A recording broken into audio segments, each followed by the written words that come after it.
আৰু আপোনালোকক কথা দিছোঁ ভৱিষ্যতলৈ যেতিয়ালৈকে জীয়াই থাকিম তেতিয়ালৈকে বৰষা ৰাণী মুক্ত হৈ থাকিব। কোনো ৰাজনীতিৰ শিকলিয়ে বৰষা ৰাণীক বান্ধিব নোৱাৰিব। আপোনালোকৰ লগত থাকিম। জৰিয়তে এই আন্দোলনটো মহিমূল কৰা হ'ব।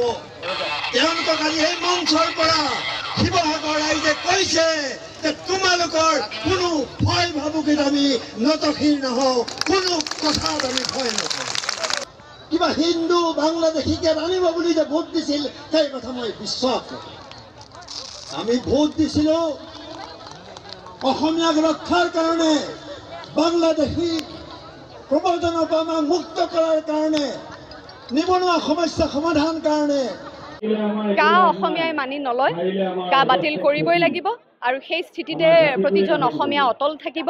কা কোনো কাৰণত মনা নহ'ব আৰু অসম চুক্তি সম্পূৰ্ণভাৱে আখৰে আখৰে ৰূপায়ণ কৰক। কেৱল 6 নং দফা নহয়, হয় আমাক ৰক্ষা কবচ লাগিব, যিহেতু 51 পৰা 71 চনৰ 20 বছৰৰ বিদেশী পূজা লোৱাৰ সিদ্ধান্ত লোৱা হৈছিল। গতিকে অসম চুক্তিখন তাৰ ভিত্তিতে হৈছিলে। অসম চুক্তিখন ৰূপায়ণ কৰক আখৰে আখৰে আৰু তেতিয়া মই ভাবোঁ অসমীয়াই আপোনালোকক আহিবলগীয়া প্ৰতিটো সময়ত আপোনালোকক হিয়াৰ আমঠু কৰি ৰাখিব আৰু অসমৰ যি শাসন সেই শাসনৰ বাগজৰী আপোনালোকৰ হাততে দি ৰাখিব। ডক্টৰ সমুজ্জ্বল কুমাৰ ভট্টাচাৰ্যক কি বুজাব লাগে? কালি দেখা পোৱা গ'ল আমাৰ সমগ্ৰ অসমৰ উকিল সন্থাই প্ৰতিবাদ কৰিলে। তেওঁলোকতকৈ আইনখন তোমালোকে বেছি ভালকৈ বুজি পোৱা নেকি বাৰু? অসমৰ উকিলে তোমালোকে আইনখন বেছি ভালকৈ বুজি পোৱা আৰু আমাৰ মূৰৰ ওপৰততো একো নাই বুলিয়ে ভাবি লৈছে চাগে। আকৌ জয় অসম, আকৌ জয় অসম, জয় অসম, জয় অসম, আকৌ জয় অসম।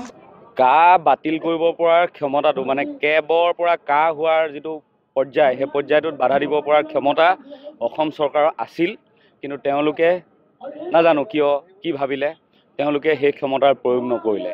এতিয়া কেব গৈ কা হ'লগৈ। কা হোৱাৰ পাছত ৰাইজৰ হাতত এপাতেই অস্ত্ৰ আছে, সেয়া হ'ল উচ্চতম ন্যায়ালয়।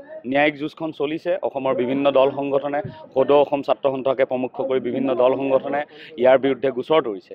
এতিয়া আইনী যুঁজখন চলি থাকিব আৰু আইনী যুঁজখনক প্ৰভাৱ পেলাব পৰাকৈ আমি আমাৰ আন্দোলনৰ কাৰ্যসূচী চলাই যাব লাগিব। সেই ল'ৰাবোৰ একেবাৰে নিৰ্দোষী আছিল।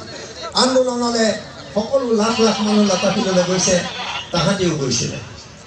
গতিকে সেই ল'ৰাৰ কোনো ন্যায়িক তদন্ত দিয়াৰ সাহস নহ'ল সৰ্বানন্দ সোণোৱালৰ।